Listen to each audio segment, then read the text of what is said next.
Year 9 and welcome to your options video for English. And you might be asking why you're having to watch an options video for English, because I am not an option and you have to take my subject, which I'm sure you're really excited about.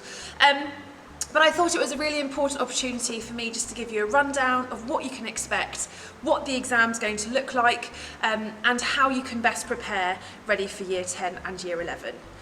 Luckily, Year 9, Year 8 and Year 7, all of your learning in Key Stage 3 has built an amazing foundation for your learning. Everything that you have done at Key Stage 3 will be useful to you at Key Stage 4. And you'll be surprised by how much you already know about the exams and about what the syllabus looks like for you. So unlike Key Stage 3, where you've just had English lessons, Key Stage 4 will be broken down into two areas. You will study English literature and English language. Within the English literature syllabus, you have got two exams. You have Literature Paper 1 and Literature Paper 2. Literature Paper 1 is broken down into two key texts. You will study a Shakespearean play, and we will be looking at Macbeth. And you will study a 19th century text. Now they range from huge novels to quite small, easily manageable novels, and luckily we are going to be doing one of the latter. A nice, easy, manageable text called A Christmas Carol by Charles Dickens. Perfect time of year to get a little look at some of the videos, and I'm sure it will be on TV during this Christmas period, so please make sure you've had a little look. And then Literature Paper 2 is broken down again into two texts. You have your poetry anthology, and we're going to be looking at power and conflict poetry. And it's also broken down into a modern text, and we're going to be looking at an Inspector Calls. And that's exactly where we're going to start our learning of Year 10 actually. So that's the literature side. The language side is something that will probably be most familiar to you, because we have looked at the breakdown of English language all the way through Key Stage 3. But just in case you are not sure and need reminding, English language is broken down into two papers as well. Paper 1 is all about a fictional text and how a writer uses language and breaking that down into structure, how they use words and the effect that it has on us as readers. And paper 2 is broken down into a writer's viewpoint and perspective. So it's looking at non-fiction writing. Great speeches, great newspaper articles, really powerful, powerful writing. And you'll have an opportunity to do both reading, I suppose, comprehension style questions, looking at the writer's craft, and then actually having a go at putting that into practice yourself.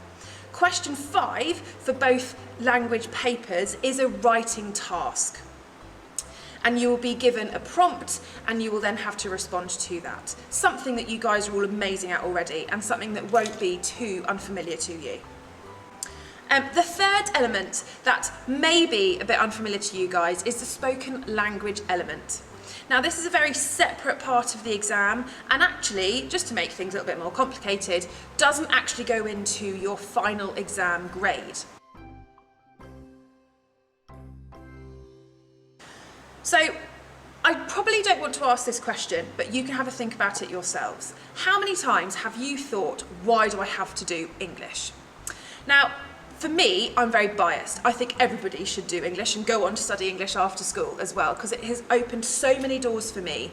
And English is one of those opportunities and one of those subjects that will give you more opportunity in life. It will open lots of doors for you in the future.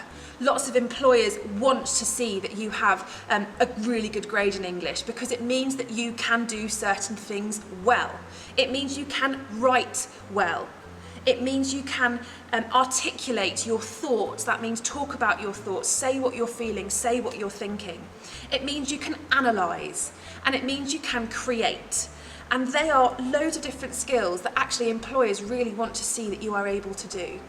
Now, I've obviously taken my love of English into teaching, but before that, I went into sports marketing.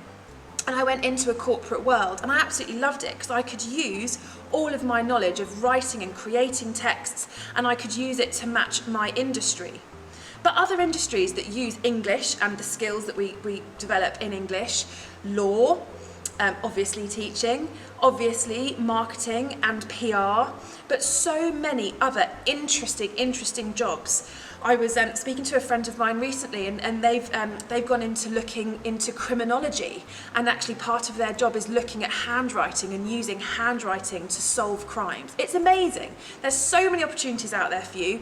Please speak to anyone of the English department about possible future careers, because each and every one of us have come at an English teaching profession from completely different areas. So do have a chance to have a chat to your English teacher about that.